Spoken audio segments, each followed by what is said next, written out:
Baik, bismillahirrahmanirrahim. Assalamualaikum warahmatullahi wabarakatuh. Selamat datang kepada anak soleh dan solehah dalam mata pelajaran Akidah Akhlak. Nah, hari ini kita masuk pada materi yang baru, yaitu tentang perilaku adil. Nah, apa perilaku adil itu? Silahkan kalian simak materi pada hari ini.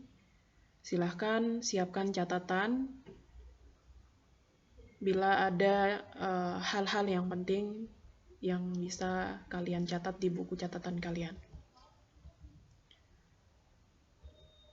Nah, sikap adil secara bahasa, kata adil diambil dari kata al-adl atau adilun, yang berarti seimbang, tidak berarti sebelah, tidak berat sebelah, tidak memihak, tidak sewenang-wenang, dan tidak zalim atau sepatutnya. Nah, sedangkan secara istilah, adil adalah menegaskan suatu kebenaran terhadap dua masalah atau beberapa masalah untuk dipecahkan sesuai dengan aturan-aturan yang telah ditetapkan agama. Nah, itu adalah pengertian adil baik secara bahasa maupun istilah. Semoga bisa kalian pahami. Selanjutnya, kita juga bisa mengartikan keadilan dengan tidak menzolimi atau tidak dizolimi. Nah, artinya tidak boleh berbuat aniaya terhadap orang lain hanya karena berbeda pandangan. Nah, bagaimanapun keadilan harus dijunjung setinggi-tingginya. Nah, begitu pula di lingkungan sekolah, kita bisa menumbuhkan perilaku adil dengan berbagai macam cara. Di antaranya, dalam mengerjakan tugas kelompok, kita harus adil dan merata dalam pembagian tugas-tugas. Kemudian, juga dalam berorganisasi, khususnya di sekolah Muhammadiyah, ada yang namanya Ikatan Pelajar Muhammadiyah, Hizbul Waton, maupun Tapak Suci. Nah, pimpinan dalam suatu organisasi tersebut harus menunjukkan perilaku yang adil terhadap anggota-anggotanya. Adapun dalil nakli perilaku adil itu terdapat di dalam surah Al-Maidah ayat 8. A'udzu billahi minasyaitonir rajim. Bismillahirrahmanirrahim. Ya ayyuhallazina amanu kunu qawwamina lillahi syuhada'a bil qis wa la yajrimannakum syana'anu qaumin ala alla ta'dilu huwa aqrabu littaqwa wattaqullah innallaha khabirum bima ta'malun. Yang artinya, hai orang-orang yang beriman, hendaklah kamu menjadi orang yang selalu menegakkan kebenaran karena Allah, menjadi saksi dengan adil, dan janganlah sekali-kali kebencianmu terhadap suatu kaum mendorong kamu untuk berlaku tidak adil.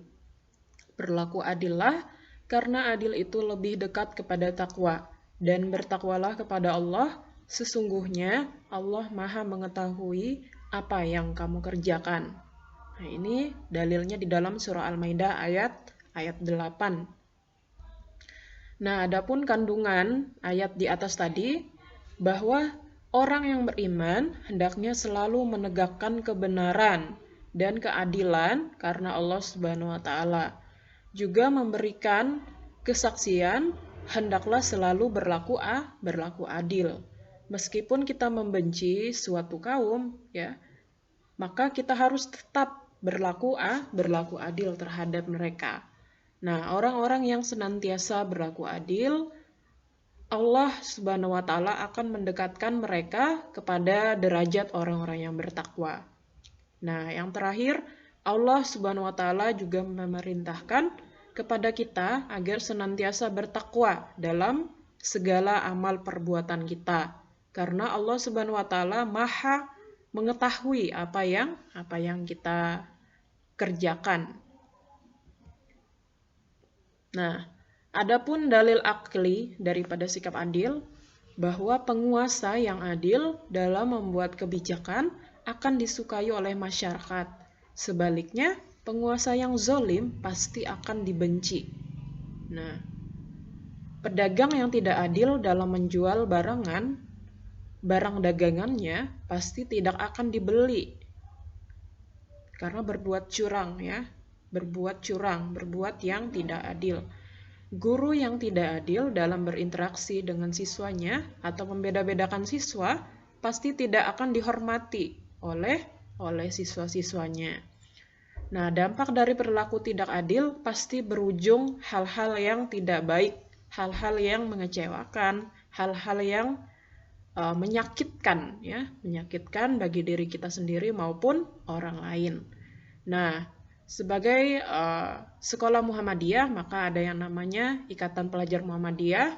Nah, sebagai pimpinan di sebuah organisasi, maka mengayomi semua anggotanya pasti akan disukai dan dihormati oleh anggota-anggotanya.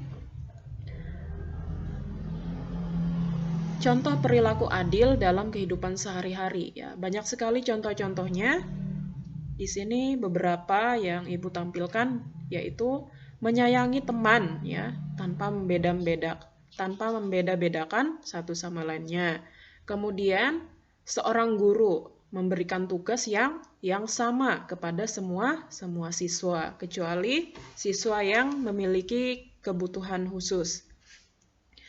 Kemudian penjual tomat di pasar memisahkan antara tomat yang bagus dengan yang rusak. Tidak dicampur ya antara tomat yang busuk dengan tomat yang baik. Nah, agar tidak menimbulkan kerugian kepada para pembeli ya. Nah, kemudian yang terakhir, seorang hakim memberikan putusan terhadap terdakwa sesuai dengan peraturan yang berlaku di negara kita. Nah, itu tadi ya terkait materi tentang adil beserta dalil akli, dalil nakli, maupun contoh-contohnya. Tentunya dengan mempelajari materi ini semoga kita dapat berlaku adil ya kepada diri kita sendiri dan kepada orang lain. Demikian materi hari ini, semoga bisa dipahami dan dapat kalian amalkan. Sekian, billahi fisabilil haq fastabiqul khairat.